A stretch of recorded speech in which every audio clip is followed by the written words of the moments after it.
Ó, pode ser o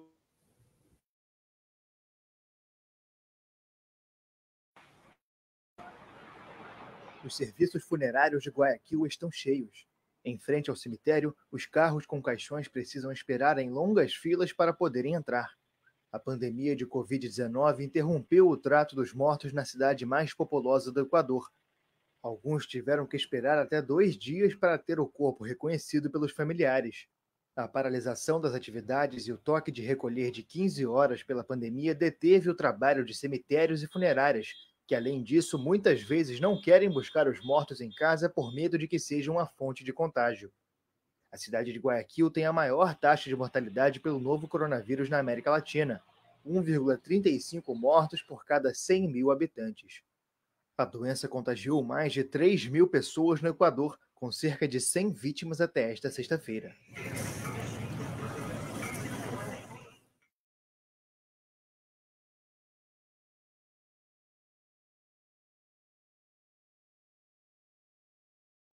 arte, filosofia, filosofia e debate.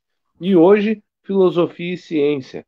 Nosso entrevistado é o Lucas Sena, que é biólogo, mestre em biologia e doutorando pela Universidade Federal do Rio Grande do Sul, a URGS. Hoje a gente vai conversar um pouco sobre esse papel da ciência e sobre a relação entre a filosofia, a ciência, a produção de conhecimento, a importância da produção do conhecimento e, começando pela essa parte mais etérea, nós vamos chegar nos finalmente, na parte aplicada. Então, vamos entender o caminho que o conhecimento faz até chegar na ponta e usando como exemplo esse momento que nós estamos vivendo aí, que é a pandemia, o problema aí com o coronavírus. Vocês conferiram no início aí a matéria sobre a América Latina, sobre Guayaquil, que é uma quantidade, a quantidade mais alta a mortalidade mais alta pelo novo coronavírus na América Latina até o momento, né, por cada 100 mil habitantes, e no Brasil a gente conversava nos bastidores aqui, depois eu, Lucas, vou fazer alguns questionamentos para ele que está bem inteirado estudando, né, como cientista que o coronavírus.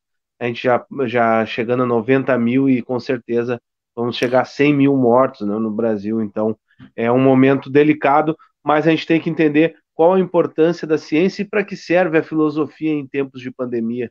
Me perguntava o meu orientador outro dia, né, qual o papel do filósofo em um momento de mortalidade global, momento de uma crise que a humanidade passa.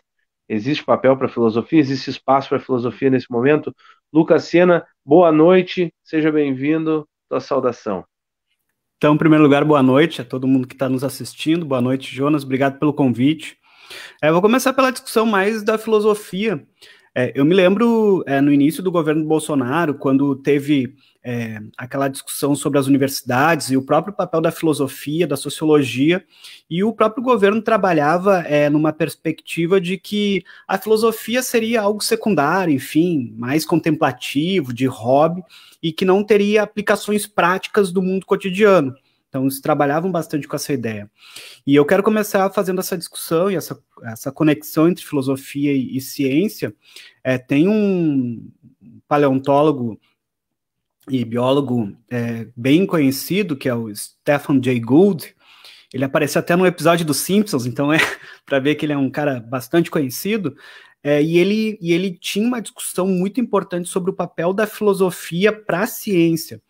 E ele tinha uma frase que é mais ou menos assim, que o cientista ele não deve ser só um coletor de dados, que muitas vezes as descobertas não estão na ausência de informações, mas sim na dificuldade de construir novas estruturas e novas reflexões para lidar com aquelas questões.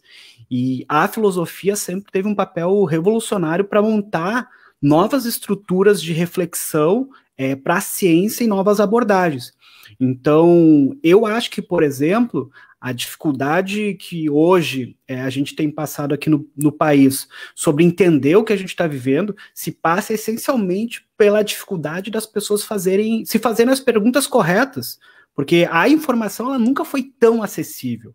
Hoje você bota no Google qualquer informação, a informação ela tá na tua cara, mas se você não consegue montar estruturas de refletir, de raciocinar, de elaborar as perguntas corretas, e esse é o papel determinante aí, importante que a filosofia cumpre, você vai andar em círculos e não vai chegar a lugar nenhum.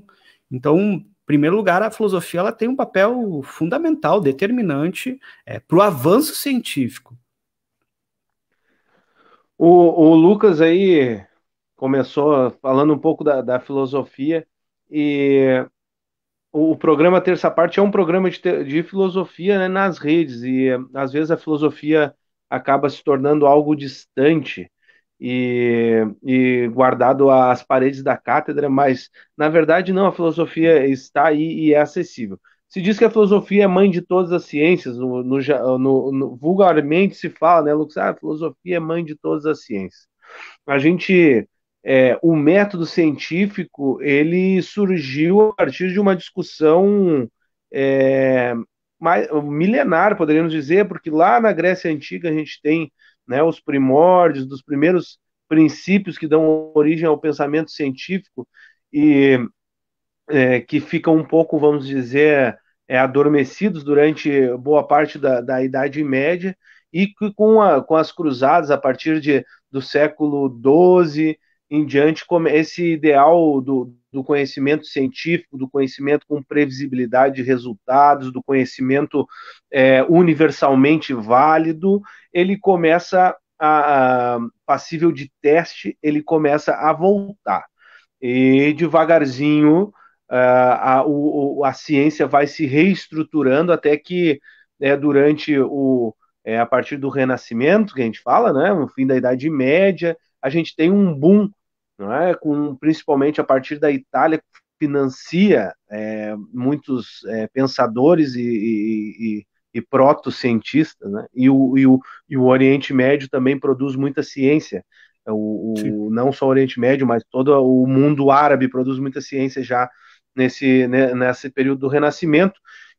E a gente tem o surgimento da ciência moderna no início ali da modernidade, com a física, a primeira grande ciência moderna, e assim a gente vai se desenvolvendo e chegando até aqui. Então, se a gente procurar nas disciplinas da filosofia de teoria do conhecimento ou epistemologia, que a gente chama, a gente vai ver que o método científico levou ali pelo menos uns 300 anos dentro da filosofia para ganhar um amadurecimento e chegar ali em 1800 com o iluminismo, que isso a gente aprende na escola, todo mundo lembra, né? O iluminismo. Então parece que em 1800 a humanidade acordou e começou a produzir ciência, mas não foi assim, tem toda uma discussão anterior.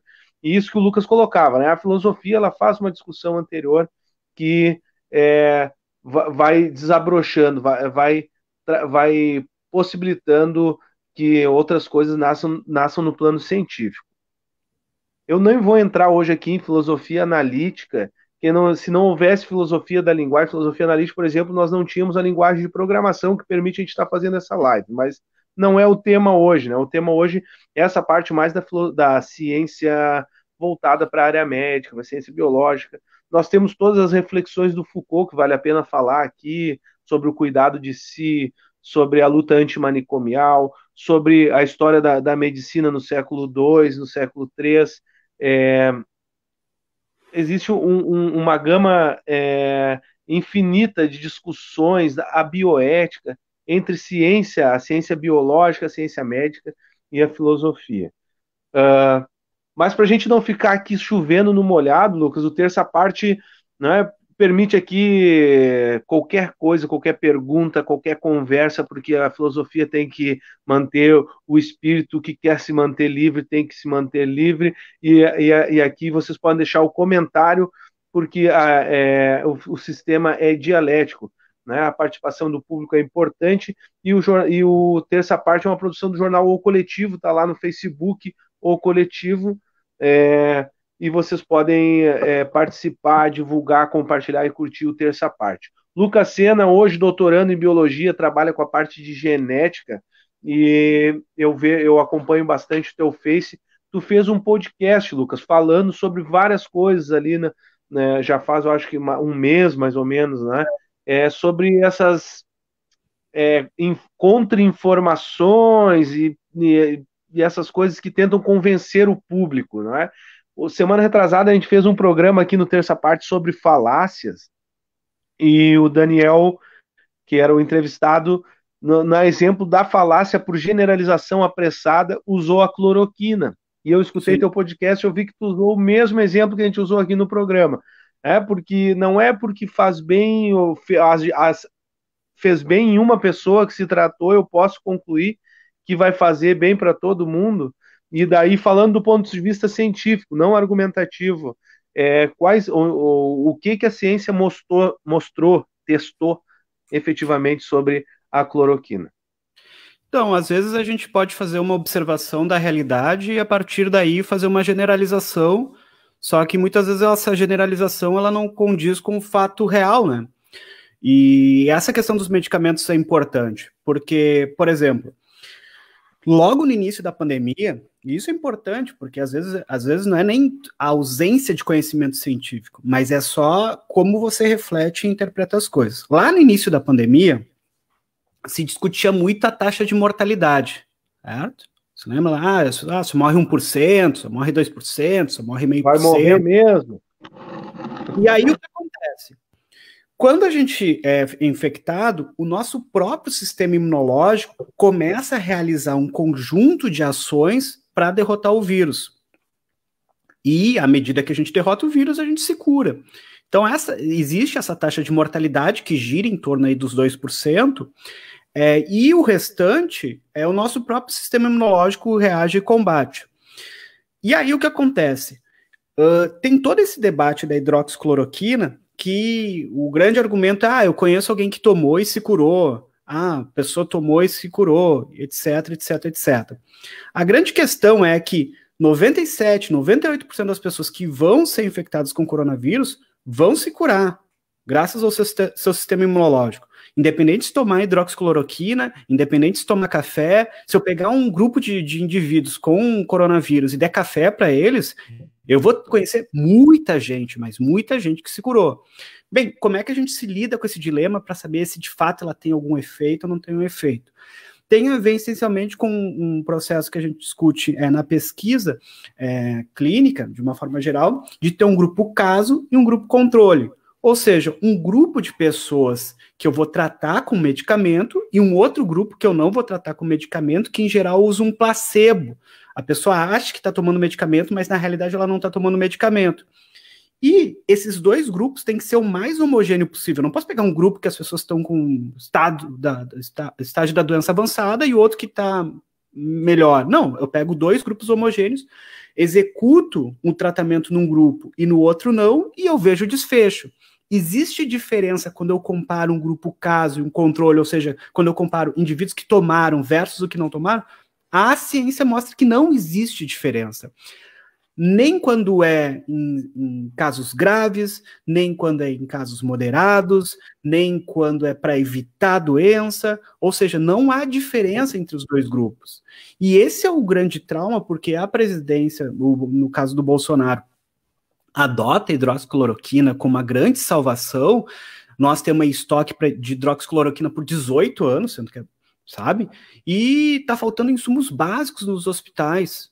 A gente não conseguiu realizar no Brasil testagem em massa, que foi o grande sucesso. Se a gente escolhesse alguns países para elencar como exemplos, eu acho que a Alemanha foi um exemplo, que conseguiu fazer testagem em massa, lockdown decente, e hoje vida retomando, sabe?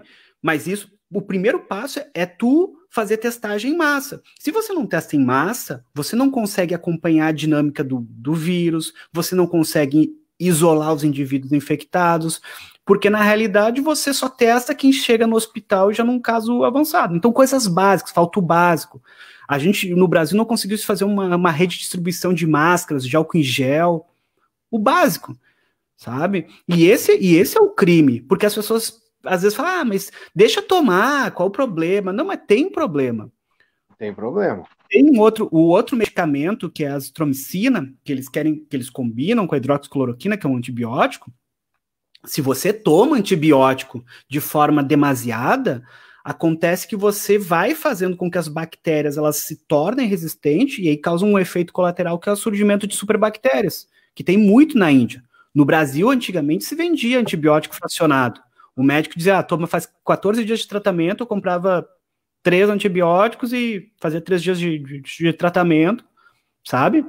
Então, existem efeitos colaterais em vários aspectos, não só do ponto de vista do indivíduo. Nem vou entrar nesse detalhe, porque, enfim, os medicamentos, eles têm efeitos colaterais. A grande questão é que o maior crime disso é você colocar nas pessoas que existe uma cura, elas baixam a guarda, param de ter os cuidados necessários, reduz a taxa de isolamento social, aumenta o nível de contaminação, morrem as pessoas, sabe? Nós estamos aqui há semanas com a média diária de 1.000 mortes por dia no Brasil.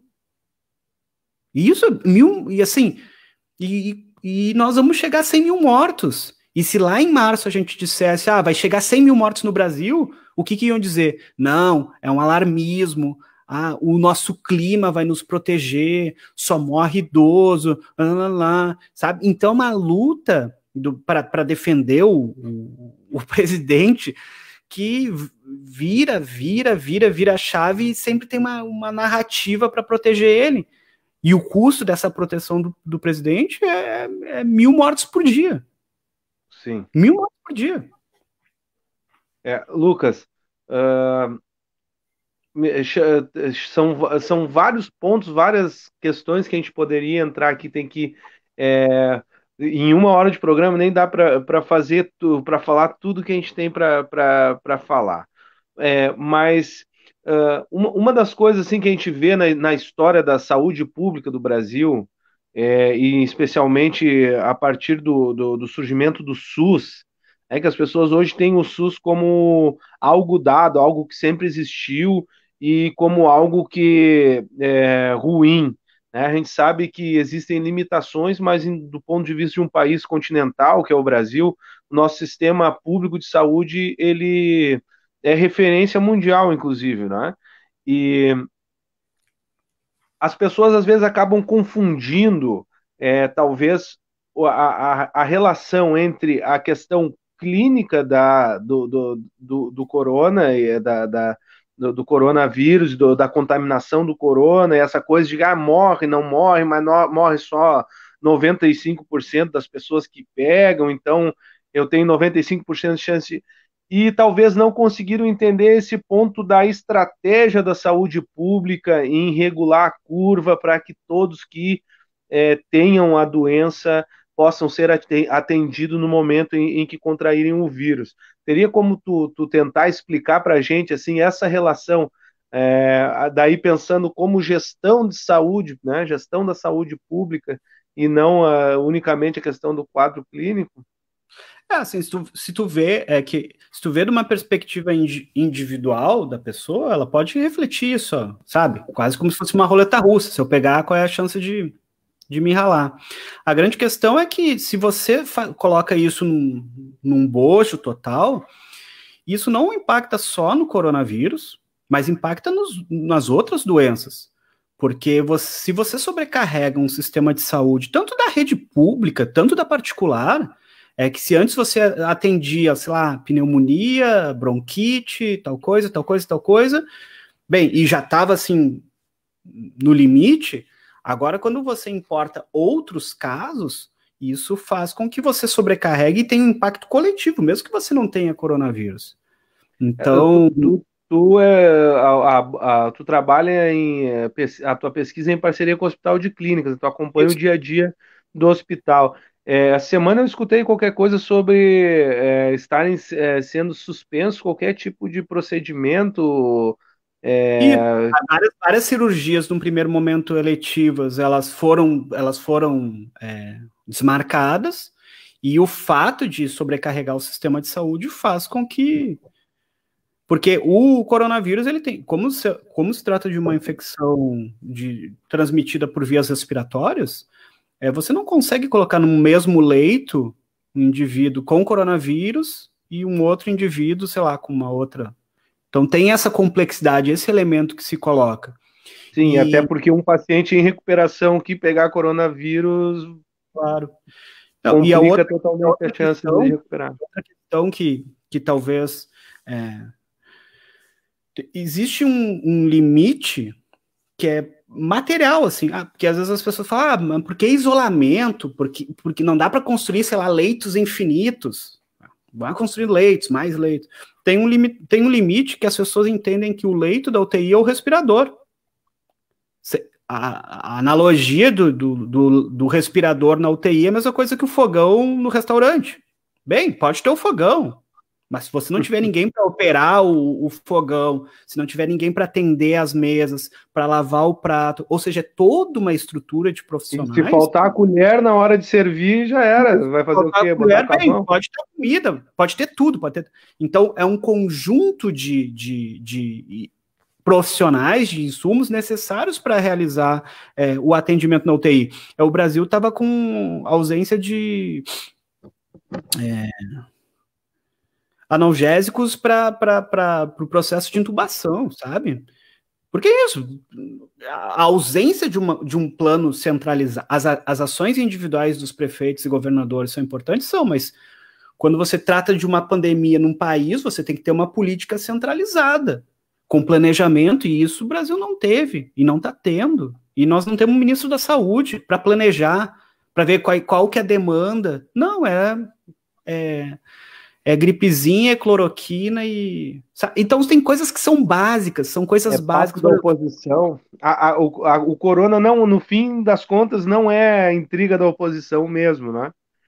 Não, é que tem coisas que são tão básicas, que já ajudariam, que não precisa muito. Se o Bolsonaro fosse na televisão e dizer assim, pessoal, é um momento difícil, eu sou solidário com as vítimas, usem máscara e evitem aglomeração.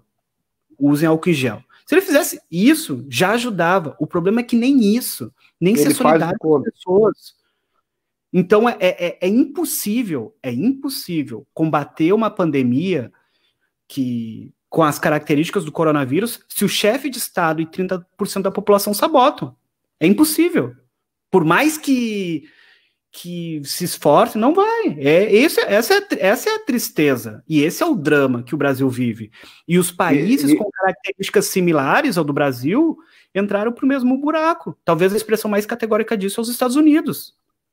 Que nós somos uma cópia mal feita, assim, hoje, nesse momento, do que é os Estados Unidos. Um presidente negacionista e 30%, 40% da população Zé Leleque. E é isso. Eu comentava aquela hora a falta da filosofia. Se as pessoas tivessem estudado filosofia e tivessem conhecimento, um pouquinho da prática, né, de pensar, por exemplo, filologicamente, a origem das palavras, etimologicamente, seria fácil a gente ver que pan e demos, né, significa que é uma coisa que vai abranger todo o povo, né? Pan demos, né? Pan, que nem tem pan-americano, que é toda a América, né? O ideal pan-europeu do Adolf Hitler, que era tentar unificar a Europa sob seu domínio, então, ou do Napoleão, ou seja, qual deles que usaram desse ideal. Pandemia é para todo o povo, vai chegar em todo mundo está, de uma certa forma, não digo subjugado, mas no alcance disso. Por isso ela é uma pandemia, né? Mesmo que não seja do ponto de vista da saúde, a pandemia ela tem impacto em todos. Vamos pegar, por exemplo, a economia.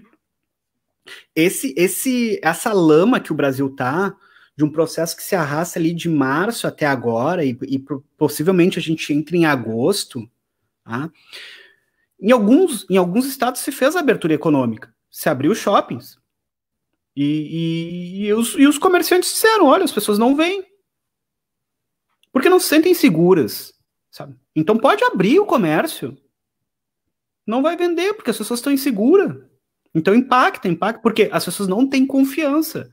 Porque ao invés de ter uma política centralizada, um chefe de Estado, talvez um exemplo bem Trampo lá o Lucas. está voltando. Esse é o programa Terça Parte, um programa de arte e filosofia, filosofia e arte, debate e cultura, ciência e filosofia. Hoje nós estamos discutindo um pouco sobre o coronavírus, que ainda não tinha entrado centralmente aqui nas nossas pautas do programa, mas hoje se fez necessário através da presença aí do doutorando em biologia. A área dele é na genética, depois a gente vai falar um pouquinho, né? Mas é um cara que é engajado na discussão da saúde pública, o doutorado dele lá em parceria com o Hospital de Clínicas, ele também já foi professor da rede pública, tem um pouco dessa relação. Nós vamos conversar um pouco disso, né? Porque a saúde pública ela não significa só o processo clínico, né? Ela é esse processo, inclusive, de entendimento das pessoas sobre o que está acontecendo. E a gente está vendo que, que o Brasil, né, e o Lucas tá trazendo esse argumento centralmente aí, que o Brasil sofre com um problema de entendimento, né? Sofreu antes com um problema de entendimento e agora, né, de um tempo para cá, que já se estende a mais de um mês, paga com 1.000 mortes por dia, né? Com mais de 1.000 mortes por dia por este problema de entendimento. Por isso é importante a filosofia e por isso também é importante a ciência e por isso é importante a divulgação científica. Por isso é importante as pessoas terem acesso e a academia também se colocar na rua. Lucas, tá de volta aí, né? Tá ok tua conexão. A gente falava também um pouco no bastidor, teu podcast fala sobre isso também, a questão da ciência de base, a ciência aplicada, e a gente pode, antes da ciência de base, inclusive já o que nós estávamos falando no início do programa, a gente tem a filosofia, toda a discussão metodológica, né, que a gente chama de epistemológica, né, que permite a produção de um método científico, que não deixa de ser uma discussão filosófica. A gente tem toda a questão da bioética, né, dos comitês de ética, que também está dentro da filosofia, para depois nós termos a pesquisa em si, seja ela de base, seja aplicada, e que lá depois nós vamos chegar na ponta, né, na pesquisa aplicada mesmo, num remédio que vai ser numa vacina para o coronavírus, por exemplo, né, agora vamos para o exemplo da discussão que nós estamos. A gente não pode pegar 100 pessoas contaminadas com coronavírus e sair enfiando um protótipo de vacina de qualquer forma. Isso é uma discussão ética, isso é uma discussão não só científica, então ela também é uma discussão filosófica. No entanto, a gente observou, e agora o Lucas estava tocando na questão da economia, que houveram diversos cortes nas universidades, na parte de pesquisa, de bolsas para doutorandos, e que atacou primeiro a filosofia, a sociologia, e no efeito no efeito dominó também chegou na ciência de ponta e na ciência base e depois na ciência de ponta.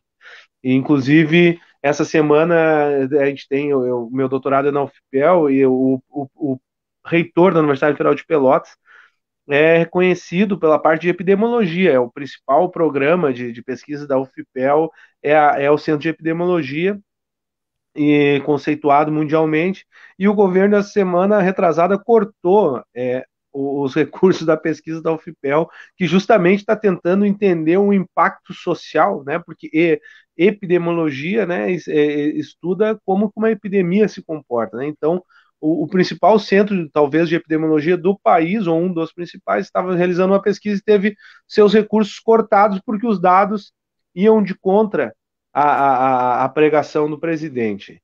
A gente viu no INPE lá a questão do desmatamento também, que, né, o que a ciência acaba mostrando, ao contrário da narrativa bolsonarista, acaba sofrendo corte, desmantelamento, e daqui a um pouco acaba um militar ali no comando, e a gente não sabe para que lado vai, nem como ficou, some relatório, acaba a transparência, não tem divulgação de nada. Lucas, essa relação, como é que funciona assim, ciência, o que é a ciência, para o pessoal entender o que é a ciência de base, né, a ciência básica e a ciência aplicada, e como tu que está no meio sentiu já essa questão do corte dos recursos na universidade na pesquisa? Então, assim, de forma bem simplificada, a ciência de base seria uma ciência que tentaria buscar respostas sobre qualquer aspecto e que, do ponto de vista imediato, não traria um resultado prático. E a ciência aplicada é aquela que traria um resultado imediato prático, certo? Frente a esse cenário, é normal as pessoas refletirem, então por que a gente só não investe na ciência aplicada, já que ela busca resultados práticos para a sociedade e a ciência básica só quer responder perguntas? A grande questão é que a ciência de base, ela é a força motriz da ciência aplicada. E eu vou pegar 2 exemplos e tal. Tem um livro que é bem legal, que é O Imperador de Todos os Males, que é uma biografia do câncer. E aí esse livro ele fala um pouco como é que foi a pesquisa para a descoberta da químio, da rádio e assim por diante. E teve um período nos Estados Unidos que a fissura da descoberta do câncer era assim, vamos testando coisa e ver o que cura, vamos testando coisa e ver o que cura. E aí o que aconteceu? Se viu que essa metodologia era completamente confusa, não trazia nenhum resultado, só gastava dinheiro. E aí foi necessário fazer pesquisa de entendimento de biologia celular, de biologia molecular, de aspectos mais estruturais de entendimento da célula para se conseguir buscar uma saída. Então, as questões e as respostas de temas mais simples, ou que teoricamente não teria utilidade, no futuro se mostram que foram determinantes. Talvez o exemplo preferido, assim, da minha parte, eu que sou da parte da genética, é importante que as pessoas que estão escutando agora, existem doenças genéticas que são herdadas e que até hoje não têm cura. E existem técnicas moleculares que se chama CRISP, que coloca como se fosse uma tesoura que vai lá no teu DNA e corta a região que está mutante, tira ela ali e tu se cura. É uma técnica bem promissora que já está tendo efeitos em algumas doenças. Bem, isso, pensar que a gente consegue botar uma tesoura que vai dentro da célula, corta o DNA, sabe? Que coisa... Mas onde é que começou isso, essa história de genética? Então, os estudos de genéticas e essa aplicação prática de genética, além de várias outras coisas de genética, só foram possíveis porque um cara estava disposto a entender o padrão de coloração de ervilhas. Como Andel. Mas que diabo o cara quer descobrir por que tem ervilha verde, amarelo, rugosa? Lá só pode ser louco um diabo daqueles. Pra que serve isso? O vizinho olhou e disse, né? Imagina, o vizinho olhou e disse, só pode ser louco, diabo. Por que gastam dinheiro nessa pesquisa desse cara? Pois bem, graças a esses estudos, quando se descobriu a estrutura do DNA, para que serve saber a estrutura do DNA? Serve para quê? Do ponto de vista prático, naquele momento, nenhum. Mas depois se mostrou que foi central para as descobertas futuras. Então, a ciência de base, ela tem um papel determinante para a aplicação na vida real das pessoas. Então, entender material radioativo. Né? Quando descobriram, não tinha nenhum sentido. O Maxwell, que formou equações para o comportamento no vácuo. Tá, mas para que serve isso? Ele nunca vai para o vácuo. Hoje é rádio, televisão, sabe?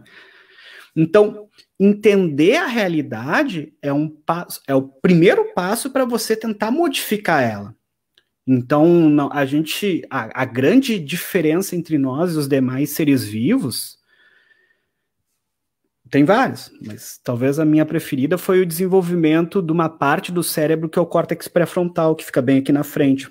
O córtex pré-frontal, ele é muito desenvolvido nos humanos e ele ajuda no planejamento e no raciocínio abstrato e no controle de impulsos, mas principalmente no raciocínio abstrato, planejamentos futuros e complexos e tal. Os animais conseguem fazer certo planejamento, mas de forma muito limitada. E esse processo permitiu a gente interpretar a realidade e, a partir dessa interpretação da realidade, conseguir transformar ela ao nosso favor. E não ser mais um refém do acaso. O acaso cumpre um papel importante, mas a gente graças a esse desenvolvimento cognitivo e a reflexão, a gente possibilita dia após dia domesticar o acaso. Nunca vamos conseguir completamente, mas diferentemente dos outros processos, por exemplo, no início da pandemia, começou um vírus se espalhar pelo mundo. Países que se planejaram, refletiram, entenderam a dinâmica do vírus, saíram bem.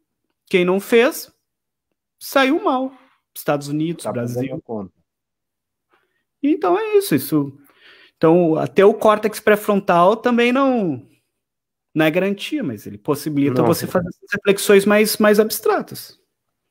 Isso é uma característica exclusivamente humana. Os outros animais têm aprendizagem, inteligência, etc, mas só nós construímos espaçonaves e editamos genes. Esse é o programa Terça Parte, um programa de arte, filosofia e debate, hoje com ciência, filosofia e debate. Eu complico daqui, o entrevistado descomplica de lá, e a terça parte acontece. Deixe seu recado, comente, compartilha, curte, mostra para todo mundo em casa aí, o Lucas está falando sobre o coronavírus, ele que é doutorando em biologia, é biólogo, também já trabalhou na rede pública. Nesse sentido, eu queria entrar contigo, eu que também sou professor, Lucas, e eu estou aqui seguindo o roteiro do teu podcast, deixa a indicação aí, sigam lá o Lucas no Face lá, porque sempre tem coisas legais, bem informativas. Ele produziu um podcast muito interessante, e eu, a partir de algumas questões que ele colocou lá, eu estou pensando para cá, me aproveitando do roteiro do Lucas. Tu chegou lá, quando a gente conversou já algumas vezes pela vida, a questão da educação, e daí eu queria te questionar assim, sobre essa forma como a ciência não consegue se apresentar para as crianças. Eu lembro de tu falar ali, se eu fosse professor de novo, ou se eu pudesse lá falar para o Lucas que estava começando a dar aula, eu falaria, cara, faz diferente. Eu sinto isso como professor de filosofia, assim, essa necessidade. Eu estou sempre tendo que me relembrar que a galera não está entendendo, que a galera não tem uma base. E eu vejo assim, eu não trabalho no fundamental, né? Até um pouco antiético eu falar, mas meus alunos chegam no ensino médio com uma base muito curta para onde eu achava que deveria estar. E eu chego lá, eu vejo que eu tenho que... Por exemplo, eles não sabem o que é ciência. E daí o problema... E daí eu tô tirando do meu colo e largando contigo aí, que é professor de biologia. O problema é que o professor de biologia não explicou para ele o que é ciência. E aí, eu vou mais longe, Jonas. Eu vou mais longe, talvez se perguntar para uma sala de professores e para o próprio professor de ciências o que é ciência, ele não vai saber responder. Porque é isso, porque é um menosprezo pela reflexão. Eu estou em sala de aula, eu não posso falar isso, Lucas, tu pode. E uma supervalorização de conceitos abstratos, assim. Então se valoriza que tu saiba o que é um ribossomo, que saiba o que é um peroxissomo, que saiba... Se valoriza muito isso. Que tu responda a isso, e é um negócio viciado, que vem desde a graduação, né? Tu aprende um monte de conceito isolado. Sim, não correlaciona nada. Não reflete sobre o mundo. Não. Sabe? E aí tem mais isso, né? E esse é o grande problema, porque daí talvez, se a gente for extrapolar, serve para as outras áreas também. Tu pode ter domínio técnico sobre o conhecimento, mas tu pode ser um analfabeto em relação àquela área. Tu pode saber vários conceitos de ciência e ser um analfabeto científico. Tu pode ler uma reportagem, tu pode saber tudo que tu aprendeu na escola, mas tu pode ler uma reportagem no jornal e não entender nada. E eu vejo assim que... Assim como, por exemplo, matemática. Matemática, tu aprendeu um monte de coisa na escola, mas as pessoas são analfabetas matematicamente, porque elas não conseguem interpretar as coisas. E isso no coronavírus foi a coisa mais explícita, que as pessoas são completamente analfabetas matematicamente. Quando tu discutia assim, não, cara, vai ter um crescimento de curva exponencial, e todo mês, todo dia, mas só morreu 50 no Brasil. Mas é curva exponencial. Só morreu 50, mas olha na Itália morreu 1.000, mas no Brasil só 50, então não é grave. Eu falei, cara, é que assim, o crescimento vai progredindo, aí tu vai tentando usar analogia, tipo, é tipo dívida de cartão de crédito, acho que tá no controle quando vê sair tudo do controle. Essas coisas, entende? Juro sobre juro. Entende? Então, as pessoas não conseguem interpretar. É isso, é analfabetismo. E a culpa não é das pessoas também, não é do professor. Assim, é uma revolução que a gente precisa ter no nosso sistema de ensino e tal. E aquela coisa assim de formar estudantes críticos.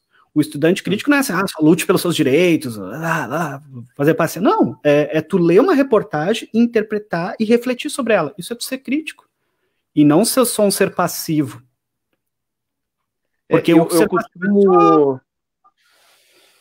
Tem uma analogia que eu faço, Lucas, que é uma analogia, não, uma leitura que eu fiz, assim, né? Escola, o próprio nome escola vem da segunda fase da filosofia medieval, né? Que é a escolástica, que é justamente nesse processo onde começa a surgir a ciência, a se reinstitucionalizar o ensino e a se criar um currículo básico de ensino dentro dos monastérios e das poucas universidades que existiam na Europa, né? E então surge a escola, né? Com esse padrão, as pessoas umas sentadas atrás da outra, o magista, né, no púlpito lá na frente, transmitindo o conhecimento. Eu vejo ainda os colegas usar esse termo, né? Transmitir o conhecimento, são igual antenas, né? E os alunos receptores. E então é daí que vem a escola, né? A nossa escola contemporânea, ela ainda responde a este modelo físico medieval. Essa sala de aula quadrada, com cadeiras alinhadas, a pedagogia da nuca, né? Um olhando a nuca do outro, o professor lá na frente falando incessantemente, eles copiando coisas do quadro. Só para... Antes de Diga. entrar no conteúdo, fisicamente, a escola é igual uma cadeia. E o bom professor é o que mantém as pessoas em ordem dentro da sala. Azar que faz Né? Tu tem que ser um bom burocrata, preencher os cadernos de chamada, preencher as planilhas, entregar as planilhas, fazer com que as pessoas não saiam da sala. E a escola, fisicamente, ó, é um pavilhão com um pátio no meio. Olha para a cadeia, olha para a escola, igual. É igual. Então, Lucas, olha só. Nossa... Hã? Nem entramos no conteúdo, assim, fisicamente o papel... Fisicamente, até as cores, tudo que são pintadas, escolas, tudo bem parecidinho. Não dá nem para pular a janela direito, né? A maioria tem grade, os muros são altos, são gradeados, tem câmeras. Na minha escola, a última que eu tava dando aula, tinha até BO, cara. Daí eu disse, não, eu não faço BO dos meus alunos, né, cara? Não dá. Mas, enfim... Depois, porque nós vamos chegar na ciência de volta e quem está assistindo aí o terça parte, que hoje converso com o Lucas, doutorando em genética e biologia molecular pela URGS, vai entender o que a gente está conversando, onde é que vai chegar na ciência essa conversa. Daí o conteúdo é iluminista, né? A gente avançou 300 anos na discussão, aí chegamos no iluminismo, as grandes descobertas, né? O modelo atômico, modelo celular, os princípios básicos de genética, que a gente até aprende meio errado lá, o azinho, azão, né? E daí acha que aquilo ali que genética é o azinho, azão, né? E não entende porcaria nenhuma do que é a aplicação daquela história. O que é mais na física, né? Termodinâmica, termoestática, Bhaskara, o iluminismo, as grandes revoluções, Revolução Francesa, Independência dos Estados Unidos. Tá. E mais ou menos parou por aí. Né? A gente não consegue passar muito de 1900, né, nos conteúdos.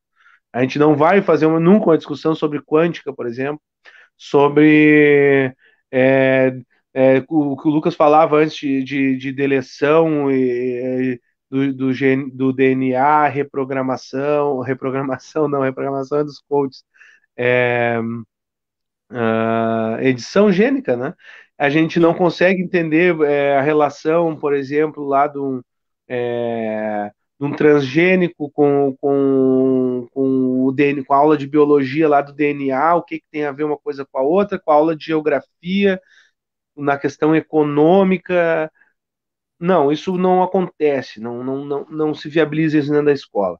E daí, no didático pedagógico, que daí o problema não é dos alunos, o problema é nosso, professores, a gente tem uma cobrança no que tem de mais de ponta da discussão didático-pedagógica, né?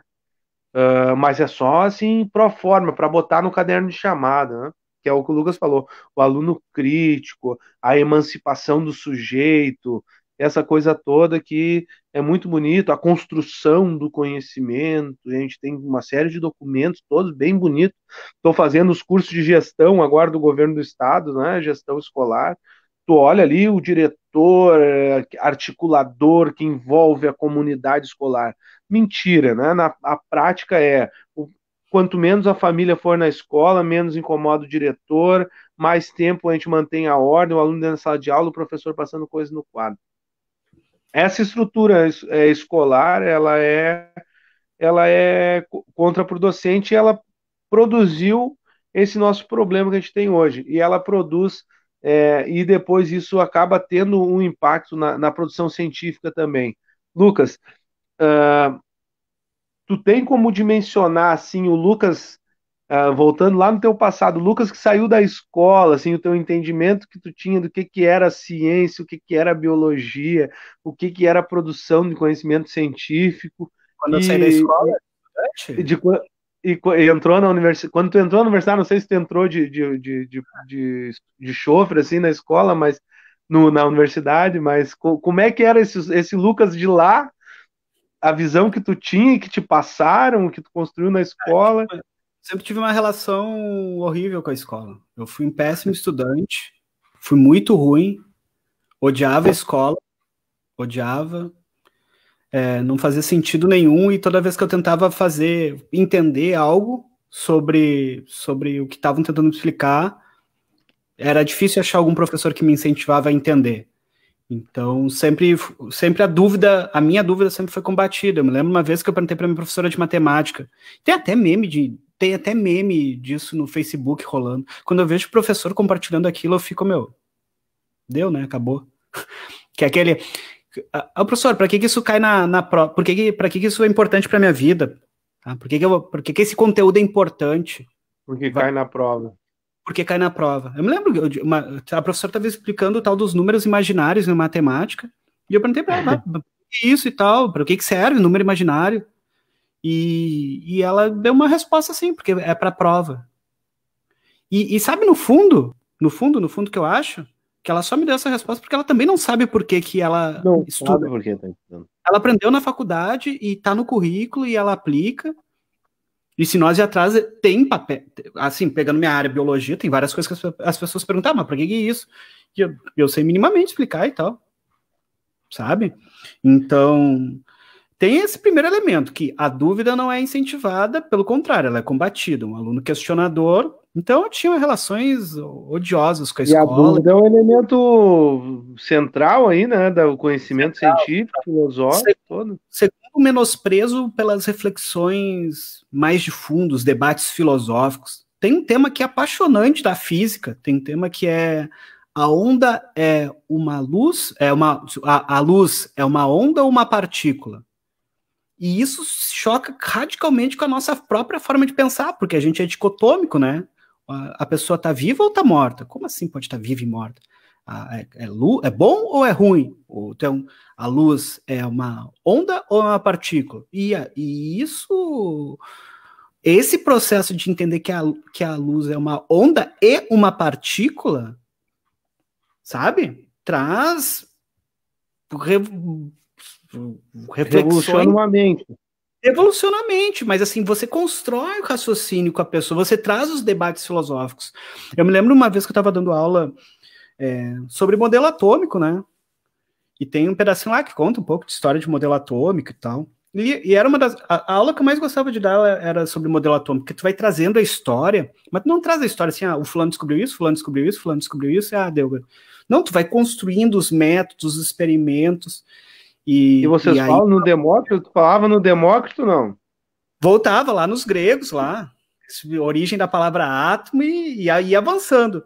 E a aluna perguntou assim, aflita, professor, mas qual que é o certo e tal? E aí tu trabalha talvez com a coisa mais importante que as pessoas saberem, que a ciência trabalha com verdades provisórias, mas importantes. E aí, quando a gente volta para o tema do coronavírus, e as pessoas dizem, mas a OMS está sempre mudando de ideia. Sim, a ciência é isso. A partir de novas evidências, boa, né? Você refuta. Não é um dogma. Sei lá, pegar um dogma aí da Bíblia. Não pode usar roupa com tecidos diferentes. Tá, o dogma. Segue, não segue. Não pode comer frutos do mar, camarão. Tá lá, tá na Bíblia. O homem nasce pecador. É isso, essas coisas todas. Então, a ciência, então, justamente por não entender esse processo dinâmico de descobertas, de refutar ideias, de avanço, de revoluções científicas, faz com que as pessoas entendam, tá, mas o que a ciência diz? E é comum, no dia a dia, as pessoas, uma hora a ciência diz que é bom comer ovo, uma hora ela diz que é ruim comer ovo, uma hora ela diz que é bom, essa ciência não sabe nada e tal. Mas graças ao avanço científico e à medicina baseada em evidências, a expectativa de vida, que no início do final do século XIX, que era 35 anos na Suécia, hoje é 85. E não foi uma energia cósmica que fez com que a gente vivesse mais. Não, foi evidência científica e mudança de hábitos, estruturas e assim por diante. Nesse tema aí, até a gente sempre faz indicações aqui no Terça Parte, que é um programa de filosofia, onde a gente está discutindo filosofia e ciência. E tem uma área específica da filosofia que a gente chama filosofia da ciência. E um dos autores de destaque aí no século passado é o Popper. Sim. Então, coloca ali na busca Popper, PDF, que vocês vão achar vários textinhos aí do Popper, e são textos rápidos, textos dinâmicos, falando um pouco, e ele aborda muito e reincidentemente essa questão da quebra do paradigma, que era o que o Lucas falava, né? Que a ciência não pode ser dogmática, né? Ela tem que ir quebrando seus próprios paradigmas, mas que os paradigmas circunstanciais são importantes. O que é o paradigma, professor? Meus alunos, assim, cara, eu passo 3 anos tentando ensinar para eles o que é paradigma, mas a galera não consegue muito absorver a ideia do paradigma, né? O paradigma, o exemplo, o fato, é algo que a gente possa elencar como verdadeiro naquele momento ali, né? Como exemplo, como exemplo, né? O melhor argumento, né? O melhor sinônimo seria o exemplo. O paradigma, ele é um exemplo. Ele é algo que baliza o resto das coisas, né? E o paradigma, por exemplo, que o Lucas colocava, né? A gente tem daquela discussão que é apaixonante da física, né? Que o aluno, o ser humano, que se voltar para ela, não, com certeza vai expandir a sua mente, né? A partícula, a ciência trabalhou com a ideia que ou era uma onda ou era uma partícula, que não haveria como. Isso era um paradigma científico. E há muito custo, né, durante um processo de pesquisas e publicações, durante tentando fazer um resgate mental rápido, Lucas, eu acho que é desde assim mais ou menos 1880 até 1925, são quase 50 anos, não é, de discussão assim de físicos e teóricos tentando mostrar que haveria a possibilidade de ser as duas coisas ao mesmo tempo e haver essa quebra de paradigma, né? Então a ciência ela precisa se repensar e quando não há quebra de paradigma existe o surgimento do dogma. Sim. E do pensamento dogmático, fundamentalista, que a gente estuda lá na teoria do conhecimento. Quem faz filosofia tem lá, né, disciplina teoria do conhecimento 1, teoria do conhecimento 2, mas não precisa estudar filosofia para entender isso, e a gente hoje está pagando o preço deste problema epistemológico, né, de produção de conhecimento, de entendimento, de um governo que não conseguiu usar minimamente o referencial científico que é produzido no próprio país e no mundo para organizar suas ações. E nós estamos pagando com vidas, né? E vamos chegar aí nos próximos dias a 100 mil mortos, e que é uma coisa lamentável. Nós vamos aqui se encaminhando para o fim do Terça Parte, que hoje conversou com o Lucas, que é doutorando em genética e biologia molecular pela Universidade Federal do Rio Grande do Sul, lá em parceria com clínicas, e eles desenvolvem vários trabalhos e pesquisas lá. Lucas, nós falamos aqui sobre divulgação científica, assim, tu trouxe que seria importante a gente ter mais divulgação científica, essa coisa da pesquisa não ficar presa só dentro da universidade. Eu acho que a gente conversou bastante sobre o corona, sobre a ciência na escola, foi um papo legal, mas vamos usar um espacinho também para fazer uma divulgação científica, um pouco da tua pesquisa, o que é que tu estuda, e daí já em consequência, qual a importância e aonde e no que está correlacionado, né, toda a tua pesquisa, o setor que está correlacionado, as doenças e tal. Então, já indo para o final, terminando assim, falando um pouco o que eu faço, assim, o grupo, eu trabalho na parte, meu doutorado é em genética e biologia molecular, o grupo que eu faço parte estuda um conjunto de doenças neurodegenerativas, tá? Que são, agora é só nome estranho que vem pela frente, que são as poliglutaminopatias, que são doenças causadas por um tipo de mutação que fazem com que os neurônios se tornem tóxicos, e aí vai tendo neurodegeneração, pode ser de distintas áreas do cérebro. Como é que é o termo? Poliglutaminopatias. Poli é de muitas glutamina, de um aminoácido, patias das doenças. Então, são doenças causadas por uma expansão de glutaminas na proteína. E aí ela vira tóxica, e aí causa degeneração em várias partes, mas especialmente do cerebelo, que é a parte que controla o equilíbrio, né? E motricidade fina. Então, os inícios dos sintomas da pessoa parece ser que ela está meio embriagada, fala um pouco arrastado, um pouco de desequilíbrio, perda de motricidade fina, só que isso vai se agravando e tal. Então, o nosso grupo pesquisa essencialmente isso. Genes que podem modificar o curso da doença, como é que ela se propaga na população, e assim por diante. O Lucas é colega da Ana lá, né? E eu converso muito com a Ana sobre essa questão, e daí a gente volta de novo para o mote da nossa conversa. Aí, tá, mas vocês estudam uma doença que não tem cura. Para quê? Por que investir dinheiro nisso? E aí, Lucas? Então, primeiro, assim, hoje, nesse momento, ela não apresenta cura, mas já o conjunto de evidências possibilita que as pessoas tenham uma melhora na qualidade de vida, tá? Esse é o primeiro aspecto, a questão da fisioterapia é um elemento. O segundo, os indivíduos portadores da doença, eles têm o direito de entender a sua doença. Então, por exemplo, a doença que eu estudo mais especificamente, dentro desses conjuntos, aí tem várias, é a ataxia espinocerebelar tipo 2. E lá existe uma região no Acre, tá? Um vilarejo onde tinha uma família afetada e a população via eles como amaldiçoados, assim, eles eram amaldiçoados. E o diagnóstico molecular possibilitou eles terem entendimento que se trata de uma doença genética e, inclusive, poderem, a partir desse conhecimento, tomar a decisão adequada se querem ter filho, se não querem ter filho, sabendo que existe 50% do filho apresentar a doença. Tá? Então, são coisas que têm um impacto positivo na vida dessas pessoas. A terceira é que, se você consegue entender a dinâmica da doença, quais são os sintomas que vêm primeiro, quais são os sintomas que vêm depois, você consegue buscar terapias que respondam melhor a esse processo.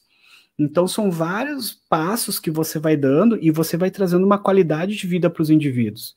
E a ciência trabalha aquela frase assim, se conseguir ver mais longe foi por estar em ombros de gigante, né, que é do Newton.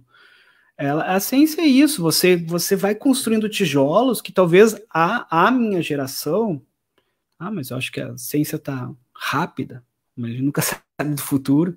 Talvez a minha geração não consiga descobrir a cura dela, mas eu tenho certeza que a geração que descobrir a cura, e o conjunto de pesquisadores, vai estar baseado em pesquisas prévias. Da mesma forma que quem descobrir a cura dessa doença, que é uma doença genética, vai estar sobre as costas de Mendel, que estudava ervilha, sabe? Então é esse o processo. Que aí entra uma discussão mais de fundo, filosófica, que serve para a ciência, mas que eu uso para a vida quando me perguntar, e já meio finalizando, para a gente pergunta assim, qual que é o sentido da vida, né? Cada um tem seu sentido, né? E não existe um sentido universal, mas eu tenho um sentido que eu trabalho com uma lógica de que a vida, e isso na original de mim, isso quem fala é o Neil deGrasse Tyson, naquele documentário Cosmos, que ele fala que a vida é uma corrida de revezamento, né? Só que nesse momento nós que estamos com o bastão na mão. E o nosso papel é deixar as futuras gerações em situações melhores. E isso que a ciência faz. Nós não vamos atravessar a vitória. Nós não vamos atravessar a faixa da vitória. Mas nós podemos deixar as futuras gerações em situações melhores. Muito bem, muito bom. Esse foi o programa Terça Parte, que é um programa de arte, filosofia e debate. Hoje foi um debate sobre ciência e filosofia da ciência. A gente conversou com o Lucas, que é o Lucas Sena. Entra lá, procura ele no Facebook, tem material sempre legal ele está publicando, está fazendo um podcast aí. Já deixar o convite no ar, Lucas, a gente tem o canal aqui, o Coletivo, que é um canal independente de produção de conteúdo, de pessoas que tentam deixar o bastão para as próximas gerações aí, então, né, quiser publicar teu podcast por aqui, quiser fazer um programa na área de biologia, que o espaço é aberto, o convite está feito, tá? Certo? Certo, valeu, obrigadão, esse foi o Terça Parte, curtam, compartilhem, deixem seus recados, agradecemos a audiência de todos, valeu, Alan Camargo na produção, o Gugu, Luiz Fernando, que não é Gustavo, o Gugu, Luiz Fernando Borgião, também na produção, terça-feira que vem tem mais, esse foi o Terça Parte, eu complico daqui, o entrevistado complica de lá, e nós vamos fazendo este programa e levando filosofia para as redes. Curta a nossa página no facebook.com/jornal O Coletivo. Compartilhe essa transmissão. Tchau!